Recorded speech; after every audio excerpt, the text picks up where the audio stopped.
اعوذ باللہ من الشیطان الرجیم بسم اللہ الرحمن الرحیم ربی زدنی علما ربی زدنی علما ربی اشرح لی صدری ویسر لی امری واحلل عقدۃ من لسانی یفقہوا قولی اما بعد فاعوذ باللہ من الشیطان الرجیم بسم اللہ الرحمن الرحیم سورۃ المائدہ انشاءاللہ تعالی آج ہم آیت نمبر 32 سے 34 تک جائیں گے۔ اعوذ باللہ من الشیطان الرجیم بسم اللہ الرحمن الرحیم من اجل ذالک کتبنا علی بنی اسرائیل انہ من قتل نفسا بغیر نفس او فساد فی الارض فکأنما قتل الناس جمیعا ومن احیاها فکأنما احیا الناس جمیعا وَلَقَدْ جَاءَتْهُمْ رُسُولُنَا بِالْبَيِّنَاتِ ثُمَّ إِنَّ كَثِيرًا مِّنْهُمْ بَعْدَ ذَلِكَ فِي الْأَرْضِ لَمُسْرِفُونَ۔ اسی سبب سے ہم نے بنی اسرائیل پر کہ جو کوئی ایک جان کو مارے بلا عوض جان کے یا ملک میں فساد کرے گویا اس نے سب لوگوں کو قتل کر ڈالا، اور جس نے ایک جان کو زندہ رکھا گویا سب لوگوں کو زندہ کیا، اور ان کے پاس ہمارے رسول کھلے ہوئے حکم لا چکے، پھر بہت لوگ ان میں سے اس پر بھی ملک میں دست درازی کرتے ہیں۔ اللہ تعالیٰ سب سے پہلے کہنے والے کو عمل کی توفیق عطا فرمائے، اور آپ لوگوں کو بھی سن کے سمجھ کے عمل کی توفیق عطا فرمائے۔ بسم اللہ الرحمن الرحیم۔ تو جیسے کہ آپ کو پتہ ہے، ہم حابیل اور قابیل کا قصہ پڑھ کر اللہ تعالیٰ نے ہمیں سنایا ہے کہ قابیل قتل کر کے ساری انسانیت کے لیے اس نے کیا کیا، قتل کا دروازہ کھول دیا، اور کیونکہ جو بھی اب قتل کرے گا وہ اس کے کھاتے میں بھی جائے گا، کیونکہ ایک برا عمل کیا۔ اور یہ واقعہ بنی اسرائیل کی تاریخ سے بھی بہت پہلے کا ہے، یعنی کہ تو جب شروع ہوئی تھی نسل اس وقت کی باتیں ہیں، اور ہر امت میں یہ قانون موجود تھا کہ ہم نے پڑھا تھا نا، آیتوں میں پڑھا تھا، بھائی نے بھی کہا تھا کہ تم دوزخی مت بن جاؤ مجھے مار کے، یعنی کہ اس وقت سے یہ پتا تھا کہ جو انسان کو مارے گا اس کی انجام جو ہے وہ دوزخ ہے۔ تو اب ان آیات میں اللہ تعالیٰ نے ہمیں یہی بتایا ہے کہ اسی سبب سے ہم نے بنی اسرائیل پہ بھی، یعنی کہ یہ آیات نازل ہوئی ہیں، ان کی توریت میں شریعت میں آیا ہے، تو ہر امت میں یہ قانون موجود تھا، اور بنی اسرائیل کی شریعت میں بھی، یعنی کہ توریت میں بھی یہی احکامات آئے، اور الحمدللہ ہماری قرآن میں بھی امت مسلمہ کی شریعت میں بھی یہی حکم ہوا ہے، بیان ہوا ہے کہ کیا بیان ہوا ہے کہ جو کوئی ایک جان کو مارے گا بلا وجہ جان کو، تو اس کا مطلب ہے کہ اس نے پوری انسانیت کا قتل کیا، اور جس نے ایک کو سیو کیا اس نے سب کو سیو کیا۔ تو یہ بات ہر شریعت میں یہ بات چلی آ رہی ہے۔ تو بنی اسرائیل نے جب بھی، آپ کو پتا ہے، اللہ سے اس نے وعدہ کیا اس کو کبھی پورا نہیں کرتے تھے، اور بھی کیا کرتے، ان کی ضد، ہٹ دھرمی، سرکشی دکھاتے تھے، اور یہ ان کو بات معلوم تھی کہ ان کی شریعت میں ناحق قتل کرنا، قتل ناحق حرام ہے۔ اس کے باوجود ہم نے ان کی ڈیٹیلز پڑھی کہ انہوں نے کتنے انبیاء کا قتل کیا ہے، اور مسلسل جب وہ اس قسم کی حرکتیں کرتے، اللہ کی نافرمانیاں کرتے، انبیاء کا ناحق قتل کرتے، تو کیا ہوتا ہے، اس سے زمین میں فساد برپا ہو جاتا، فساد برپا ہوتا چلا جا رہا ہے۔ پہلے بھی ایسا تھا، اگر آج بھی ہم ان کی شر اندازی دیکھیں تو ہماری نظروں کے سامنے ہے۔ تو آگے یہی بات ہو رہی ہے کہ جو کوئی ایک جان کو مارے بلا وجہ جان کو، یا ملک میں فساد کرے گویا اس نے سب لوگوں کا قتل کر ڈالا، اور جس نے ایک جان کو زندہ رکھا تو گویا سب لوگوں کو زندہ رکھا۔ تو بنی اسرائیل کو یہ حکم دیا گیا تھا کہ دیکھو بلا وجہ کسی کو قتل نہیں کرنا، جب تک کہ کوئی ایسی بات ہو جائے عدالت کے فیصلے کے بغیر کسی بے گناہ کو تم نے نہیں مارنا ہے، کیونکہ دیکھیں انسان کی یہ فطرت ہے کہ وہ دیکھا دیکھی کام بہت کرتا ہے، یہ انسان کی نیچر میں ہے۔ اگر اسی طرح سے جب ایک کو قتل کریں گے تو اس کو، کیونکہ انسان کے اندر یہ ہیبٹ ہے، تو کیا کرے گا، دوسرے کو بھی شے مل جائے گی، اور اس سے کیا ہوگا، زمین پہ فساد پھیل جائے گا۔ جبکہ اللہ نے کیا کہا؟ اللہ نے فرمایا ایک انسان کا قتل پوری انسانیت کا قتل ہے۔ تو اگر ایسا ہونے لگے، اب ہمیں احتیاط بھی تو کرنی نا، جب اللہ کہہ رہے ہیں تب ہمیں اپنی سوسائٹی میں ہر ایک کو اس چیز کے لیے اویئرنیس ہونی چاہیے۔ تو اگر ایسا ہمارے محلے میں یا ہمارے اللہ نہ کرے شہر میں یا کوئی بھی ہمارے ایسا اگر ہونے لگے تو یہ ہر شہری پر، یعنی کہ جو وہاں پہ موجود ہیں اور لوگ بھی، یہ ان کی ذمہ داری ہوتی ہے کہ اگر شہر میں ایک قتل بھی ہو جائے، محلہ لے لیں، کوئی بھی آپ لے لیں، تو باقیوں کو نا ہمیں غافل نہیں ہونا چاہیے کہ یہ تو بھائی ان کے گھر کی سٹوری ہے، یہ تو ان کے گھر ہو گیا، ایسا ہمیں محسوس نہیں کرنا چاہیے، بلکہ ہر شخص اپنی اپنی جگہ یہ محسوس کرے کہ اب اس کا قتل ہوا ہے، اس کا مطلب یہ ہے کہ اب ہم بھی حفاظت میں نہیں ہیں، یعنی کہ اب انسیکیورٹی ہو گئی ہے، یہ اتنا پیسفل ہمارا ماحول تھا، محلہ تھا، یہ کیا ہو گیا اچانک؟ اس کا ہو گیا تو اس کا مطلب ہے کہ اب یہ وبا پھیلتی ہے نا، تو اب ہم سیکیور نہیں ہیں۔ تو جب قانون کی خلاف ورزی ہوتی ہے تو دیکھیں تو اب کیا ہوتا ہے کہ ہماری جان کس طرح سے محفوظ رہ سکتی؟ جب اس نے ایک انسان کو مار دیا، اس نے قانون کو اپنے ہاتھ میں لے لیا، تو اب اس کا مطلب ہے کہ اب کچھ بھی آگے بھی ہیپنڈ ہو سکتا ہے۔ تو جس نے ایک کو مارا، کیا وہ دوسرے کو نہیں مار دے گا؟ اور اس کا اندازہ، یعنی کہ اس کے اندر، جس نے ایک کے اندر اتنی پاور، اتنے نفس کا کنٹرول آ گیا کہ اس کے پاس اللہ کے آیات، اللہ کی تقوی کچھ نہیں تھا، یعنی کہ اللہ کی یہ زمین ہے، اللہ کا یہ سسٹم ہے، اس نے انسانوں کو بنایا ہے اور وہ ایک پھیلاؤ دیا ہے، اللہ نے ایک سسٹم رکھا ہے، تو یعنی کہ وہ اس نے جا کے اس میں دخل اندازی کر دی۔ انسان کی جو ایک بقا ہے، ایک پھلنے پھولنے کی ایک چیز ہے، اس نے اس کو کیا کیا؟ ختم کرنے کی کوشش کی، اس کو توڑ، اس کو بقا کی، اس کو ختم کرنا چاہا۔ یہ بہت ڈینجر بات ہوتی ہے، اور وہ جو ہے، اور تو اب ہماری جان کی ہمیں حفاظت کرنی ہے، محفوظ ہوتی، تو ایک شخص کا قتل نہیں تھا جس کو ہمارے محلے میں یا کہیں بھی جو ایک قتل ہوا ہے، وہ ایک شخص کا قتل نہیں تھا، بلکہ اس نے دروازہ کھول دیا، جس کو غصہ آئے، یعنی کہ اب اس نے ایسے ایٹیٹیوڈ دکھایا کہ مطلب جب میری بات تم نہیں مانو گے، میرا غصہ اتنا ہائی ہے کہ میں چاہوں تو تمہیں قتل کر دوں گا، یعنی کہ اتنا ٹیمپر اس کا ہائی ہو گیا کہ غصہ آئے اور اپنے سامنے والے کو مار دے۔ تو کسی کے قتل ہونے پر دیکھیں، ایک اچھے شہری کو اپنی ذمہ داری سمجھ کے ہمیں بھی کیا کرنا چاہیے؟ جو اور لوگ ہیں وارثوں کی مدد کرنی چاہیے، ان کے ساتھ مل کے مجرم کو ڈھونڈنا چاہیے، اس کو سزا دلوانی چاہیے، جس نے قتل کیا ہے ان کے ساتھ مل کے ہمیں ہماری، یعنی کہ اس کو پکڑوانا چاہیے، ہمیں جیل بھیجنا چاہیے، اس کو سزا دلوانی چاہیے۔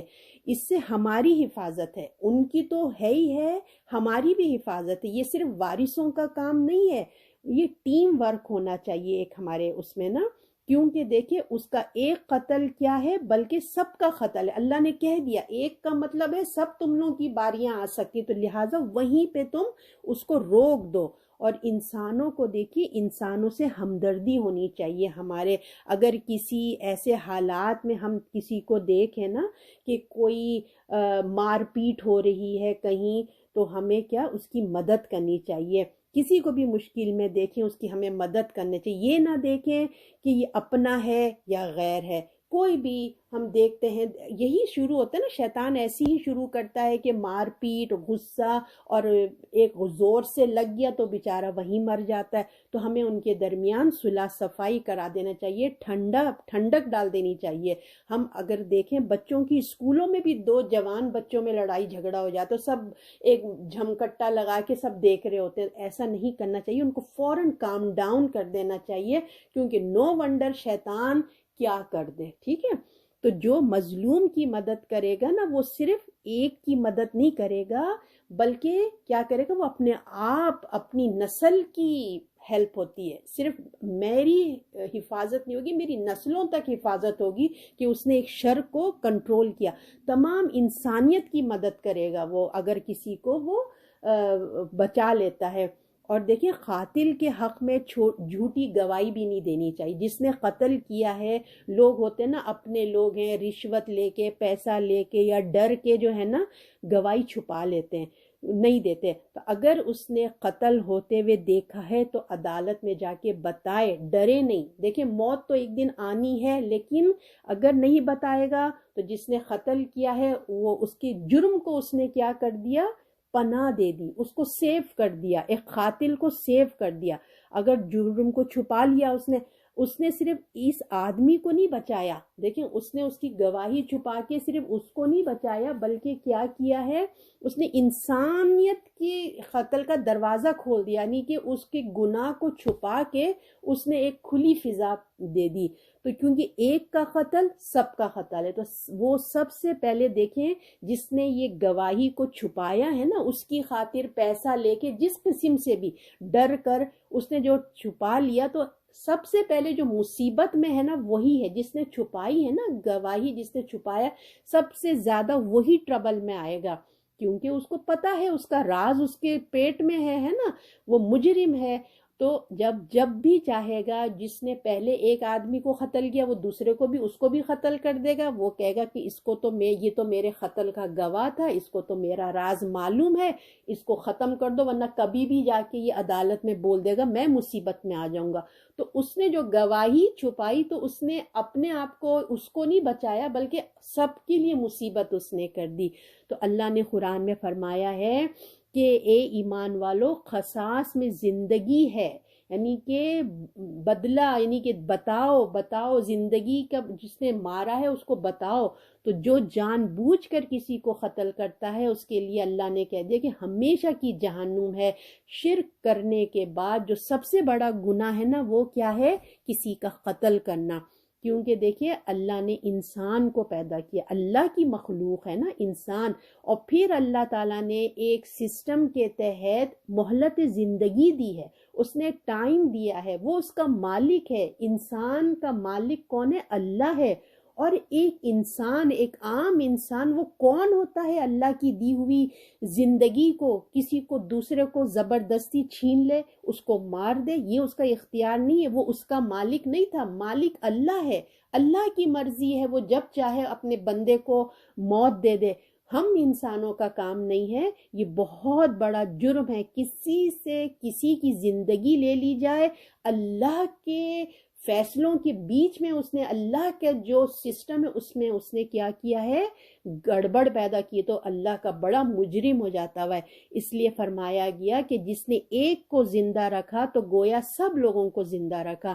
انسان کی اہمیت دیکھیں، انسان کتنی بڑی چیز جو اللہ نے مخلوق پیدا کی ہے نا، ایک بہت بڑی چیز ہے. انسان کی اس آیت سے میں انسان کی امپورٹنس کا پتہ چلتا ہے، اس کی جو مہلت جو وقت اللہ تعالیٰ نے دیا نا، جس کو زندگی کہتے ہیں، یہ ہر انسان کے لیے بہت امپورٹنٹ ہے. کیونکہ دوبارہ تو ہمیں اس دنیا میں نہیں آنا ہے نا، یہی وقت میں ہمیں اچھے برے کام کر کے جانا ہے.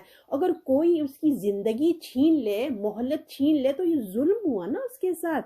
تو آدمی نے ایک انسان کا جو یہ قتل کر کے اتنا بڑا گناہ کمایا ہے کہ اللہ کی نافرمانی کر کے اللہ کی لعنت اور ہمیشہ کی جہنم کی سزا اس نے پالی ہے. تو دیکھیں آج تو لگتا ہے جس طریقے سے ہم دنیا میں دیکھ رہے ہیں کہ کوئی میٹر ہی نہیں لگتا، پکڑو گاجر مولیوں کی طرح انسانوں کو ختم کر دیتے ہیں، ان کا قتل کر دیتے ہیں جیسے کوئی میٹر ہی نہیں ہے. جبکہ اللہ نے اتنی سخت سزائیں دی ہیں اور ہر ایک انسان نے انسان کی جان بچا کر دیکھیں. اور اللہ تعالیٰ نے ایک طرف کہا ہے کہ جس نے ایک انسان کو مارا اس کے لیے کیا ہے، اس کے لیے لعنت ہے اور جہنم ہے. اور دوسری طرف ہی دوسری بات آتی ہے کہ ایک انسان کو اگر انسان کی جان بچائی تو اتنا بڑا ثواب ہے کہ گویا ساری انسانیت کو بچا لیا. کتنا دونوں اپوزٹ ہے، ایک انسان کو مارنے پہ آپ جہنم میں، اور دوسری طرف اگر آپ نے بچایا تو ایسا ہے کہ ایک کو نہیں بچایا بلکہ پوری انسانیت کو آپ نے بچایا. تو دیکھیں آپ کو، مجھے بھی، ہمیں بھی ایسی نیکیوں میں ہمیں نیکیاں کرنا چاہیے، کسی بھی ظالم کا ہاتھ ہمیں پکڑنا چاہیے، اس کو سمجھانا چاہیے کہ تم ظلم مت کرو۔ اب یہ نہیں ہے کہ ہم ظالم کو ڈھونڈنے کہیں باہر چلے جائیں، یہ ظلم ہمارے اپنے گھروں میں بھی ہو سکتا ہے نا، کہیں بھی دو رشتوں میں ہمیشہ ایک مظلوم ہوتا ہے ایک ظالم ہوتا ہے، یہ ہر ایک گھر میں بھی ہو رہا ہوتا ہے۔ تو ہمارے کو چاہیے کہ ہم ظالم کو اس کو سمجھائیں، اس کو اچھی بات کی ترغیب دیں۔ اور کہیں بھی دیکھیں، اگر ہم کہیں بھی دیکھیں کوئی حادثہ ہوا ہے تو اس کو یہاں تو ذرا 911 کال ہو جاتا ہے، لیکن ہم اپنے دوسرے ممالک پاکستان میں اتنے لوگ چھوڑ کے چلے جاتے ہیں، بیچارے ایکسیڈنٹ ہوا ہے وہ روڈ پہ پڑا ہوا ہے، سب جانتے ہیں آپ لوگ، تو ہمیں فوراً کیا کرنا چاہیے، ہسپتال لے کے جانا چاہیے، ایک انسان کو بچانے کی ہمیں تڑپ ہونا چاہیے۔ کوئی پانی میں ڈوب رہا ہے تو ہمیں اس کو بچانا چاہیے، اس کی کوشش کرنی چاہیے۔ کسی کے پاس دیکھیں علاج کے پیسے نہیں ہوتے، اس کی مدد کرنا چاہیے، اس کی زندگی بچانا چاہیے۔ اور یہ تمام ڈاکٹر بھی دیکھیں لوگوں کی زندگیاں بچاتے، کتنا ثواب کا کام کرتے ہیں، مگر انفارچونیٹلی ایسے بھی ڈاکٹر ہیں کہ جن کو صرف پیسوں سے مطلب ہے، انسانیت کی زندگی سے مطلب نہیں ہے ان کی، بلکہ ان کو پیسوں سے ہوتا ہے کہ وہ کیا ہوتا ہے کہ کوئی کیس آیا نہیں، جب تک پیسے نہیں جمع کروائیں گے ہم تو اس کا علاج نہیں کریں گے۔ یہ انسانیت سے گری ہوئی بات ہے۔ پیسہ تو دیکھیں آ ہی جائے گا، زندگی تو دوبارہ نہیں آئے گی نا، کل کو وہ ٹھیک ہوئے گا، آپ کا قرضہ ادا کر دے گا، لوگوں سے لے کے دے دے گا، کوئی بھی چیز ہوتی ہے، زکوٰۃ فنڈ بھی ہوتا ہے مسلمان کنٹری میں، اس سے اس کا علاج ہو سکتا ہے۔ اگر ایک دفعہ وہ زندگی چلے گئی تو زندگی نہیں آئے گی، مگر پیسہ تو آ ہی جائے گا نا۔ اور بعض تو اتنے ڈاکٹر امیر ہوتے ہیں کہ ان کے لیے میٹر بھی نہیں ہوتا ہے، تو یہ بہت ہی گری ہوئی حرکت ہے۔ اگر احترام میں دیکھیے، اگر احترام میں جان اور مال اور عزت نہ ہو نا تو معاشرہ جو ہے نا یہ تباہ و برباد ہو جائے گا۔ تو اس لیے اللہ تعالیٰ نے فرمایا ہے کہ انسان کی جان بے انتہا جو ہے نا وہ محترم ہے۔ تو دیکھیں اس میں آپ کو چند بات، اس میں ایشوز آج کل کے میں آپ کو بتانا چاہوں گی کہ دیکھیں ایک امیر آدمی، ایک صحت مند ذہن رکھنے والا بھی ایک انسان ہے، ٹھیک ہے نا، اس کا بھی اگر قتل ہو جاتا ہے وہ بھی ہے، اور ایک بیمار ہے، معذور ہے، پاگل کا قتل بھی، یہ دونوں برابر ہیں۔ لیکن انفارچونیٹلی ہمارے یہاں کیا ہوتا ہے، اگر ایک صحت مند کو مار دیا جائے تو ہمیں افسوس ہوتا ہے، اور اگر ایک پاگل ہوتا ہے نا، پاگل انسان تھا، بیمار تھا یا معذور تھا، اگر وہ اس کو کوئی مار دے تو کہتے ہیں ارے چھوڑو بیچارہ پاگل ہی تو تھا، معذور ہی تھا، اچھا ہے۔ ہمیں دکھ دونوں کا ہونا چاہیے، کیونکہ یہاں اللہ تعالیٰ نے کیا کہا ہے، انسانیت کا معاملہ ہے، پاگل اور صحت مند کی بات نہیں ہو رہی ہے، زندگی کی بات ہو رہی ہے، کہ اگر ایک کو قتل کیا ہے تو اس کا مطلب ہے کہ پوری انسانیت ٹربل میں ہے۔ تو ایک پاگل کو بھی کسی نے گولی مار دی ہے نا، تو وہ بھی ایک تشویش کی بات ہے۔ تو کیا پاگل ہے تو کیا وہ انسان تو تھا نا، انسان کی بات ہو رہی ہے، پاگل اور ذہین اور عقل مند امیر کی بات نہیں ہو رہی ہے۔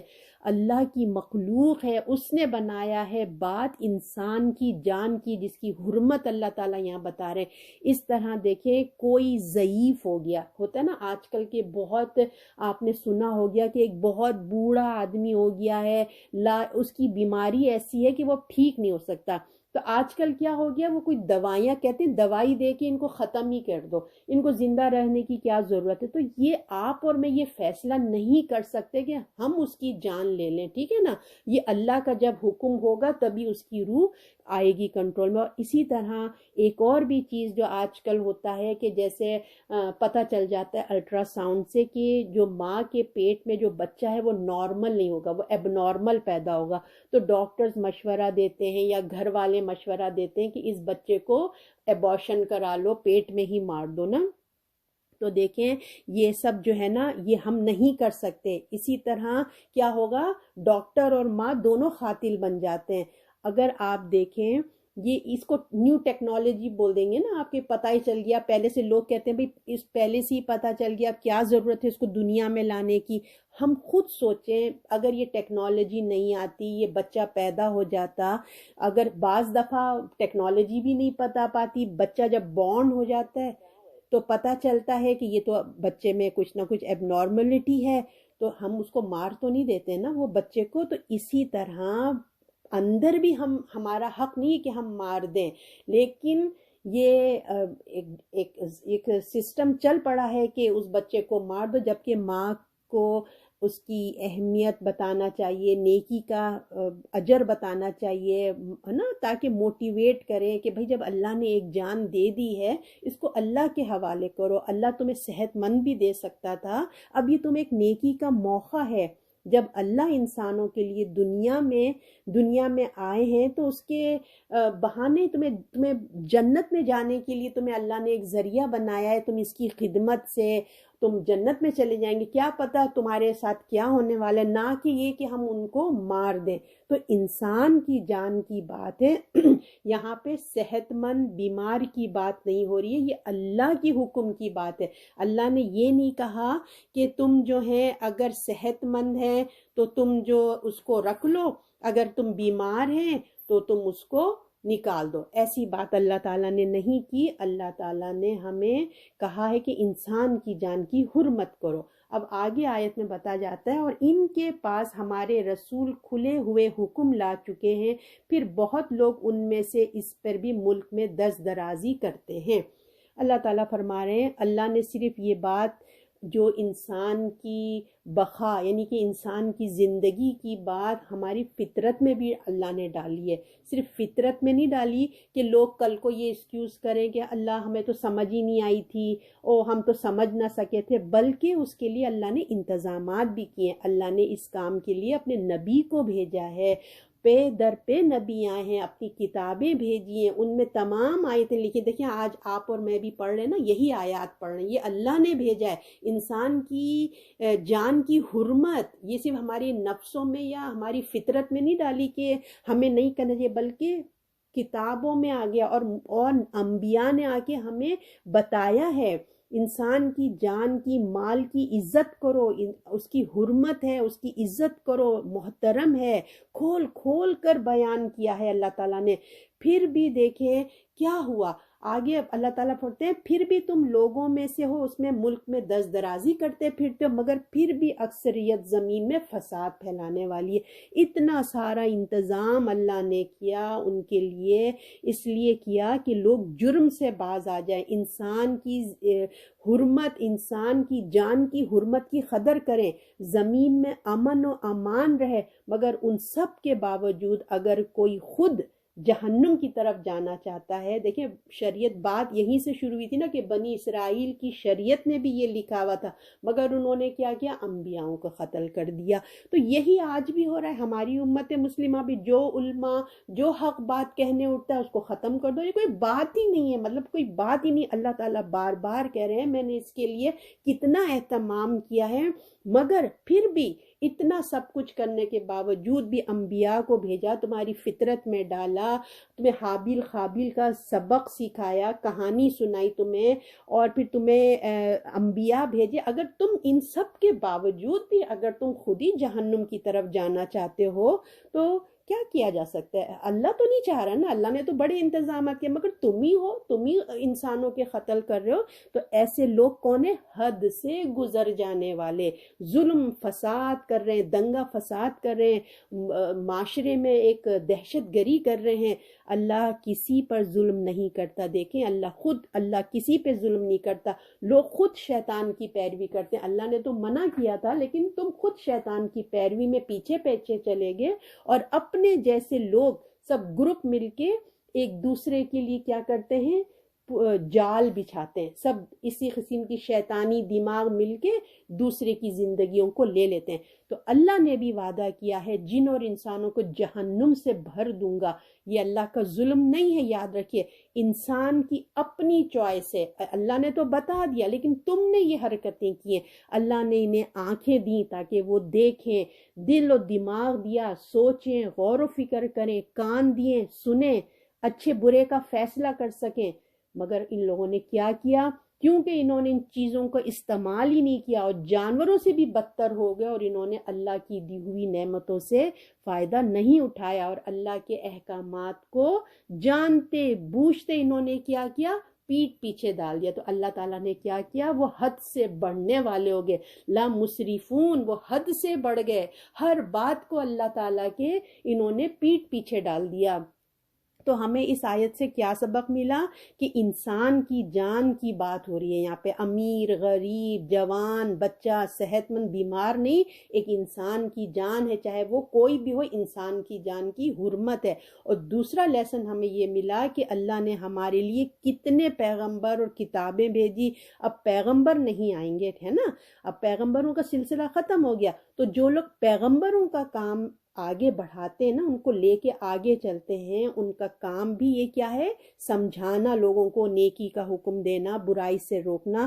تو اس کے جواب میں پھر کیا ہوتا ہے؟ انسان کو صبر کرنا پڑتا ہے. تو اللہ کے پیغمبر دیکھیں ہماری آخرت کی فکر کرتے ہیں، کوئی اجر نہیں مانگتے تھے، ہے نا، اور ہماری ہمیشہ ہمیشہ کی زندگی کو وہ محفوظ کرتے تھے آگ سے. اتنی محنت کرتے تھے مگر ہم قدر ہی نہیں کرتے ہیں. اور ہم لوگ دیکھیے ان انبیاء کی کوئی قدر نہیں ہے کہ ان کی اور یا ان کے مشن کو جو لے کے آج آگے لوگ چل رہے ہیں ان کی ہمیں قدر نہیں ہے. مگر جو دنیاوی وقتی دنیاوی کے کاموں کے لیے اگر کوئی ہماری مدد کر دیتا ہے نا، کوئی ہمارے اوپر احسان کر دیتا ہے، ہماری جان بچا لیتا ہے، ہمارے مشکل وقت میں کام آ جاتا ہے، تو ہم زندگی بھر اس کا احسان نہیں بھولتے.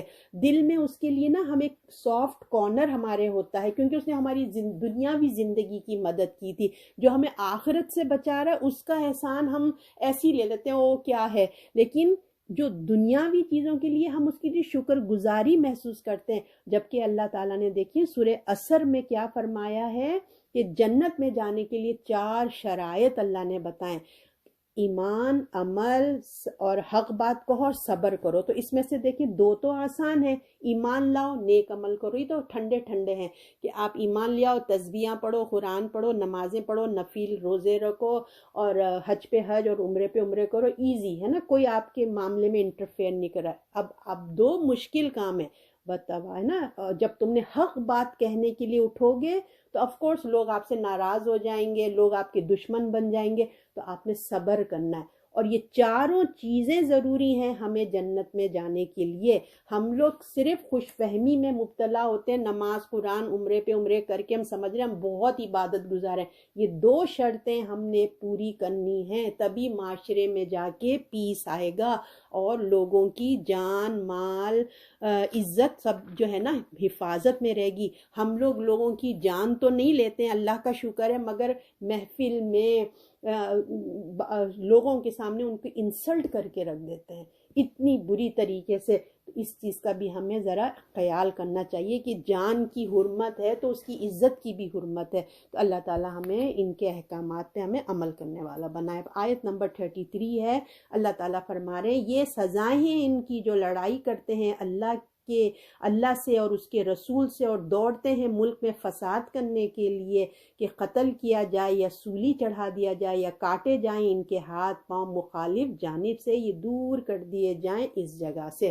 تو اس آیت کو جو ہے آیت محاربہ بھی کہتے ہیں. محاربہ کیا ہوتا ہے؟ یعنی کہ اللہ کی آیات کے احکام کی خلاف ورزی کرنا. کس بات سے؟ تکبر، ہٹ دھرمی، ضد، سرکشی، یعنی کہ تم نے اللہ کے اگینسٹ کھڑے ہو جانا. ایسے لوگوں کی اس میں سزا بتائی گئی ہے. یعنی کہ کون لوگوں کی؟ جو اللہ کے قانون کو توڑتے ہیں. دراصل وہ اللہ اور رسول سے کیا ہیں؟ لڑائی کرتے ہیں. اللہ نے کہا ہے یہی سزا ہے ان کی جو لڑائی کرتے ہیں اللہ اور اس کے رسول سے، اور کیا کرتے ہیں؟ دوڑتے ہیں ملک میں فساد کرتے ہوئے. ایسے لوگ جو اسلامک ممالک میں رہ کے اللہ کے قانون کو چیلنج کرتے ہیں. ہمارے پاس بہت ابھی ریسنٹ بہت اچھی اس کی مثال ہماری نظروں کے سامنے، اسلامک ممالک میں رہ کے اللہ کے قانون کو چیلنج کرتے ہیں، اللہ کے بندوں کو مار رہے ہیں اور گروپ کی شکل میں ہوتے ہیں. وہ مسلم بھی ہو سکتے ہیں اور نان مسلم بھی ہو سکتے ہیں. تو لوگوں کی جان، مال، عزت، آبرو ہر وقت خطرے میں رہ رہی ہوتی ہے نا۔ کیا ہوتا ہے کہ جو دنگا فساد کر رہے ہوتے ہیں کہ کہیں کسی کو قتل، کسی کو چوری، کہیں ڈاکہ، لوٹ مار، زنا، اغوا، انسانی جانوں کو، چاہے انسان ہو جانوروں کو قتل ہو رہا ہے، یعنی کہ حد سے بات پہنچ گئی، فساد برپا کر دیا ہے، ہر طرف لوٹ مار، لوگوں کی عزتیں جو ہیں محفوظ نہیں ہیں، عورتوں کی عزتیں محفوظ نہیں ہیں۔ دیکھیں نا، لوگ سیل فون لے کے نکلتے ہیں، ان سے چھین لیتے ہیں، کچھ نہیں دو تو مار دو، گن سے ہی مار دو، یعنی کہ یہ کیا ہے؟ قتل، چوری، ڈاکہ، زنا ہر جگہ ہو رہا ہے۔ یہ کیا ہوا ہے؟ یہ حد سے بڑھ گئے ہیں، اللہ کے قانون کو چیلنج کر دیا انہوں نے۔ صرف ایک انسان کا قتل نہیں ہے، بلکہ یہ دہشت گردی ہے۔ یہ نہیں کہ ایک کو مار دیا، بلکہ کیا جو ملے اس کو مار دو، جو نہ دے، پیسے نہیں دے، مار دو، فون نہ دے، مار دو، گھر میں چوری آئے، ڈاکہ کرو، مار دو۔ تو یہ بتایا جا رہا ہے کہ حد سے بڑھ گئے، صرف ایک انسان کا نہیں بلکہ یہ دہشت گردی ہو گئی ہے، عورتوں کی عزتیں محفوظ نہیں ہیں، لوگوں کے گھر محفوظ نہیں ہیں، مال محفوظ نہیں ہے۔ تو چاہیے کہ وہ چاہے وہ شہروں میں ہوں، گاؤں میں ہو، یا ہائی ویز جیسے فری ویز ہیں، ہائی ویز ہیں، راستے ہیں، کوئی جگہ بھی جو ہے نا محفوظ نہیں رہی ہے۔ تو یہ پیشہ ور، یعنی کہ یہ گروپ کے جو یہ پیشہ ور ہے نا، یہ مجرم ہوتے ہیں، لہٰذا اس سے پورے گروپ کو اللہ نے کہا پکڑو اور ان کو قانون کے مطابق ان کو سزا دے دو، تاکہ لوگوں کے لیے نا عبرت ہو۔ تو اللہ ہم سب کو، اللہ سے دعا کیجئے کہ اللہ ہم سب کو اس شر پسند لوگوں سے امن دے، ہمیں، ہمارے بچوں کو، ہماری نسلوں سے، اور امن و امان اللہ تعالیٰ رکھے۔ تو اللہ تعالیٰ کیا فرماتے ہیں؟ جو اللہ اور اس کے رسول سے لڑتے ہیں اور دوڑتے ہیں ملک میں فساد کرتے ہوئے کہ قتل کیا جائے، تو فساد کرنا، اللہ اور رسول کے فیصلے کے خلاف جاتے ہیں، پیغمبر کے ہوتے ہوئے۔ دیکھیں، یہ اگر ہم اس وقت سوچیں کہ رسول اللہ جب تھے، پیغمبر کے ہوتے ہوئے بھی وہ ایسے کام کر رہے تھے، اگر کوئی نافرمانی کرے تو اس کو اللہ تعالیٰ نے کہا عام بات مت سمجھنا، کیونکہ اس وقت رسول موجود ہیں۔ یہ اللہ کے حکم سے اس زمین پہ اللہ کے رسول کیا ہیں؟ حکومت کر رہے ہیں۔ اللہ کا رسول جو ہیں وہ حکومت میں ہے اور اللہ کے حکم کے مطابق حکومت چلائی جا رہی ہے، لہٰذا ایسے مجرموں کی سزا بہت سخت ترین ہوتی تھی، کیونکہ دیکھیں مدینے میں حکومت بھی رسول اللہ کی تھی اور عدالت بھی رسول اللہ صلی اللہ علیہ وسلم کی تھی۔ تو اب یہاں پہ ایسے جو پیشہ ور مجرم ہوتے ہیں نا، اب ان کی سزائیں بتائی جا رہی ہیں کہ ان کی کیا ہونی چاہیے۔ پہلی دو سزائیں جو ہیں ان کو کہا ہے کہ مجرم کو ختم کر دیا جائے، ختم کر دو، اور تیسری سزا یہاں بتائی جا رہی ہے، یعنی کہ ان کو قتل کر دو، سولی پہ چڑھا دو، دو سزائیں ختم کر دو، اور کاٹے جائیں ان کے ہاتھ، یعنی کہ عبرت کے لیے ان کو سزا دی جائے گی، اور چوتھی سزا ہے کہ ان کو نظر بند کر دیا جائے۔ تو یہ سخت ترین سزائیں بھی ہیں، اور تھوڑی سی اس سے کم لیول کی بھی 4 باتیں بتائی گئی ہیں۔ اب ڈیپینڈ ہے مجرم کیسا ہے نا، دیکھا جائے گا کہ یہ مجرم کیسا ہے، اس کو کون سی سزا دینا، یہ کون دے گا؟ یہ عدالت دے گی۔ تو اسلام میں دیکھیے اس کو بتایا گیا، تو یہ جو سزائیں ہیں نا، اس میں آگ میں جلا نہیں سکتے، اللہ نے منع فرمایا، اللہ کا حق ہے کہ وہ انسانوں کو آگ میں جلائے، میں آپ انسانوں کو آگ میں نہیں جلا سکتے، نہ جانور کو آگ میں جلا سکتے ہیں، ٹھیک ہے نا۔ تو اس کے علاوہ یہ عبرت انگیز جو سبق آموز طریقے پہ جو قتل کیا جائے گا، جس سے دوسروں کو سبق ملے۔ ابھی جو سزائیں اللہ تعالیٰ نے دی، یہ اللہ کی طرف سے آئی ہیں، حکومت کو اللہ نے اختیار دیا ہے کہ اب ایسے جو لوگ ہوتے ہیں نا، شر پسند لوگ جو معاشرے کو تباہ و برباد کر رہے ہیں، ان کو سنسار بھی کیا جا سکتا ہے۔ سنسار کسے کہتے ہیں؟ ایک گڑھے میں کھود کے اس کو ڈالو، اور جن کا صرف فیس نظر ہے اس کو پتھر مار مار کے اس کو ختم کر دینا ہے۔ ڈیپینڈ ہے کتنا بڑا مجرم ہے، اور اتنی سخت سزا اس کو اللہ تعالیٰ دیں گے، ٹھیک ہے نا۔ یہ حکومت فیصلہ کرے گی۔ اسی طرح مرتد ہو جاتے ہیں، عام انسانوں کا یہ نہیں کہ اس نے اسلام چھوڑ دیا، یہ عام نارمل انسان ہے، آج کل جو ہو رہا ہے کہ اسلام چھوڑ دیا، ان کی بات نہیں ہوتی ہے۔ جو ایک شر پسند ہوتے ہیں نا، کہ خود تو اسلام سے بدل گئے مگر دوسروں کے لیے شر پسندی کر رہے ہیں، تو ایسے بڑے بڑے مجرموں کی سزا بڑی بڑی ہے۔ ایک تو اللہ نے کہا انہیں قتل کر دو، وہ قتل کس نوعیت کا ہوگا یہ جج فیصلہ کرے گا۔ دوسری بڑی سزا یہ کہ ان کو سولی پہ چڑھا دو، لوگوں کے لیے سولی پہ چڑھا دو۔ سولی بھی کیسے؟ آپ نے موویز میں دیکھا ہوگا نا کہ وہ ہاتھ اسٹریٹ کرتے ہیں، پیچھے جو ہے وہ ایک لکڑی ہوتی ہے، اس پہ ان کے ہاتھ باندھے ہوتے ہیں، ان کو زنجیروں سے باندھ کے ان کو کسی درخت پہ ہینگ کر دیا جاتا ہے، اور جو پیچھے ایڑی ہوتی ہے نا، جو پیچھے ہمارے یہ پاؤں کا حصہ، تو اس پہ ایک چیرا لگایا جاتا ہے، تو تاکہ وہ شہد رگ کی جو آ رہی ہوتی ہے نا ایک رگ، تاکہ وہ جو خون ہوتا ہے وہ رس رس کے نکلتا رہے، اور جب پورا خون نکل جاتا ہے نا وہ انسان مر جاتا ہے۔ تو اتنی تکلیف دہ موت سے اس کو وہاں لٹکایا جاتا ہے، کیوں؟ اس لیے کہ لوگوں کے لیے عبرت ہو۔ اللہ کی سزائیں بہت سخت ہیں، اللہ کے قانون کو چیلنج نہیں کرنا چاہیے۔ اور پھر ایک اور سزا اس کے بعد بتائی جا رہی ہے کہ مجرموں کی، اب میں نے آپ کو کہا نا ڈیپینڈ ہے کیسے مجرم ہے، کیا ہے، یہ سب وہ دیکھا جائے گا، یہ سب گورنمنٹ جو ہے نا وہ طے کرتی ہے۔ تو مخالف سمتوں سے ہاتھ پاؤں، کہ رائٹ ہینڈ ہے تو لیفٹ پاؤں، لیفٹ ہینڈ ہے تو رائٹ پاؤں، ٹھیک ہے نا، یہ جو ہے، اور پاؤں، ہاتھ، یہ ہاتھ جو ہے نا میری انگلیوں سے سمجھے کلائی سے لے کے پورے شولڈر تک ہے۔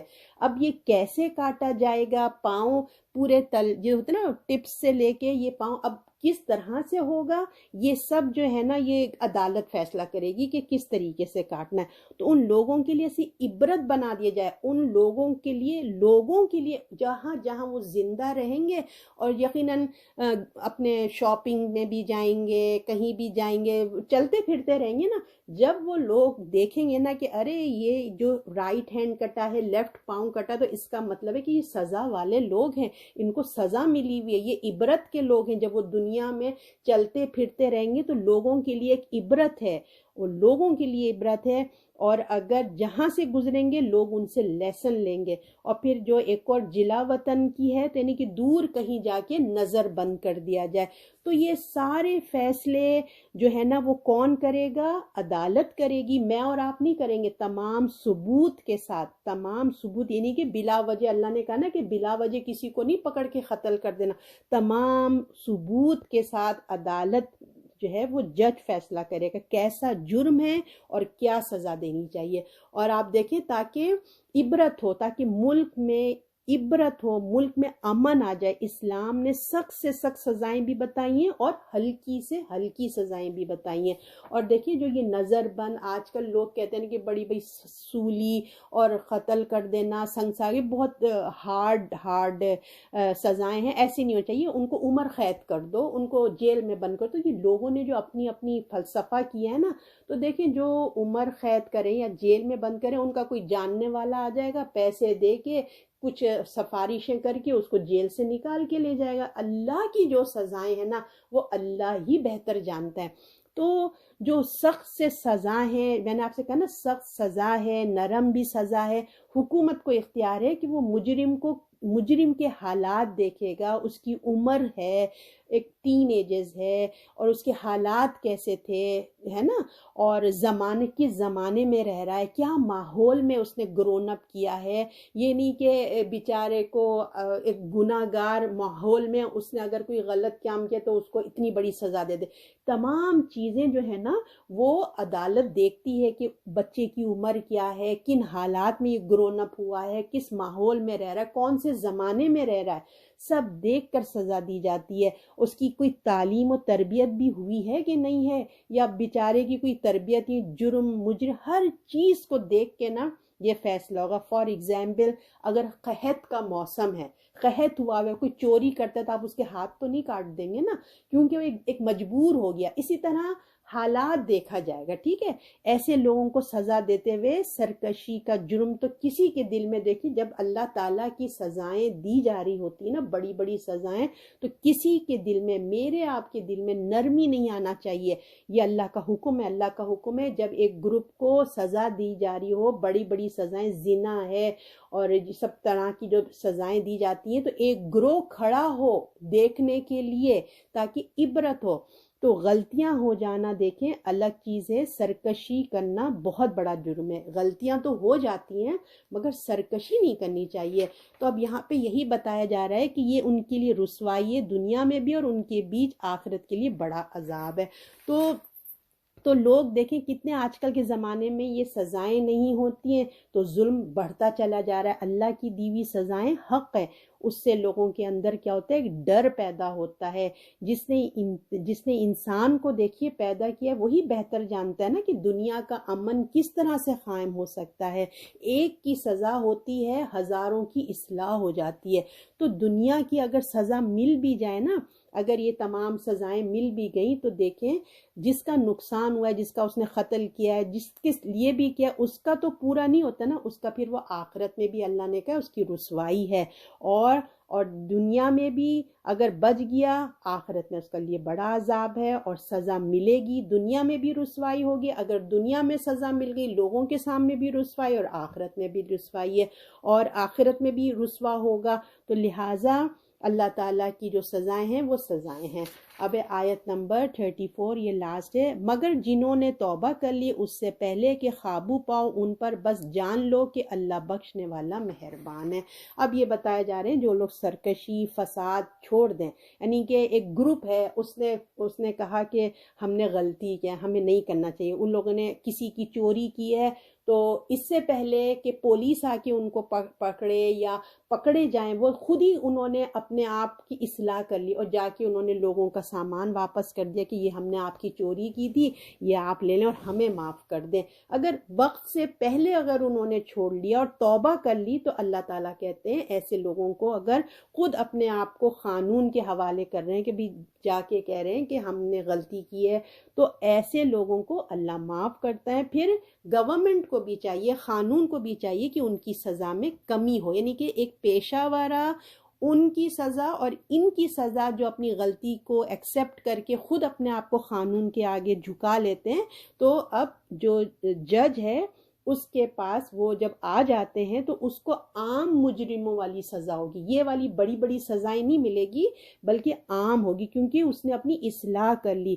تو انسان کی دیکھیں سچی توبہ ایسی ہے کہ اللہ معاف کر دیتا ہے۔ تو جب انسان گڑ گڑا کے اللہ سے دعا مانگتا ہے تو اللہ معاف کر دیتا ہے۔ تو ہم بندوں کو بھی، یعنی کہ جج جو ہوتے ہیں ان کو بھی چاہیے کہ ایسے لوگ جنہوں نے اپنی غلطی کو ایکسیپٹ کر لیا ہے، توبہ معافی کر لی ہے، تو ان کے لیے نرمی کا معاملہ کرے۔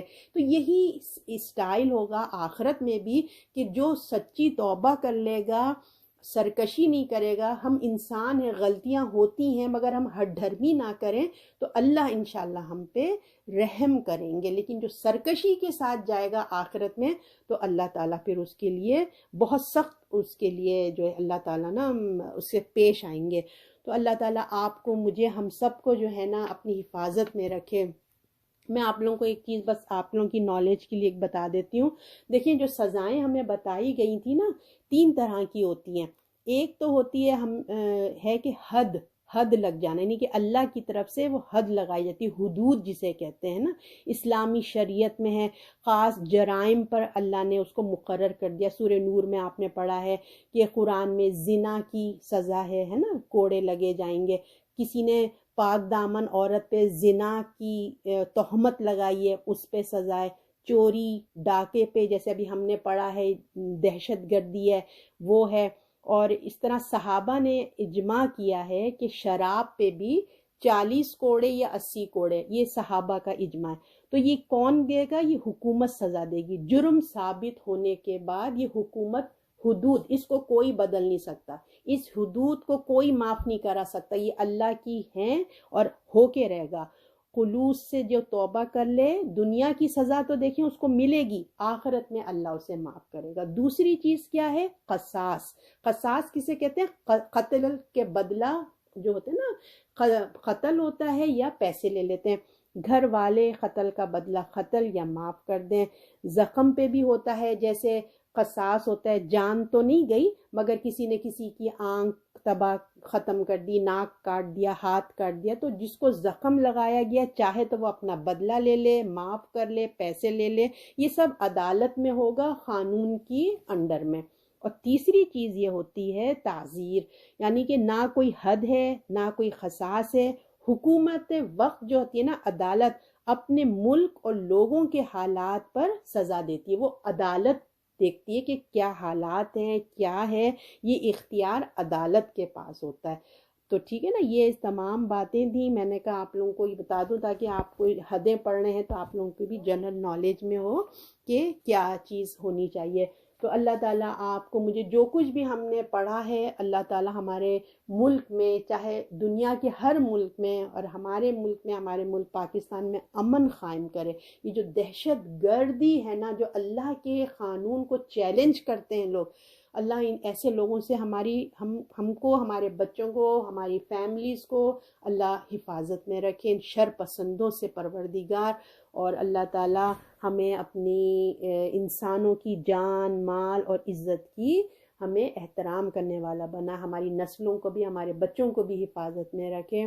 اور اگر اللہ ہم کو حفاظت میں رکھے، اگر ہم کسی کی جان نہیں لیتے تو کم سے کم کسی کی عزت کو ہم اس طریقے سے محفل میں کسی کو بے عزت نہ کریں، چار لوگوں کے سامنے بے عزت نہ کریں۔ اللہ ہم کو اس سے